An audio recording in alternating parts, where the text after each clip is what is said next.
بسم اللہ الرحمن الرحیم۔ اردو زبان کی کتاب سبق نمبر 5 مکہ اور مدینہ۔ مقدس کعبہ، روزہ زیارت۔ جیسے ہمارا ملک ہے اسی طرح ایک ملک عرب ہے۔ عرب کے 3 طرف سمندر ہے۔ عرب میں 2 مشہور شہر ہیں، یہ دونوں بہت مقدس اور پاک ہیں۔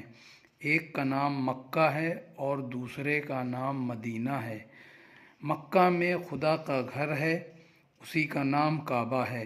مسلمان اسی کعبے کی طرف منہ کر کے نماز پڑھتے ہیں۔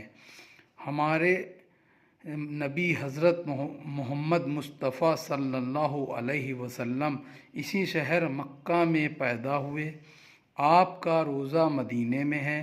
مسلمان حج کرنے مکہ شریف جاتے ہیں اور زیارت کے لیے مدینہ بھی جاتے ہیں۔ مسلمان مکہ اور مدینہ کی بڑی عزت کرتے ہیں، بے شک، کیونکہ ہماری شناخت اور ہمارا وجود تو مکہ اور مدینہ سے ہی ہے۔ ویڈیو پسند آئی ہو تو اس کو لائک کریں، شیئر کریں، سبسکرائب کریں۔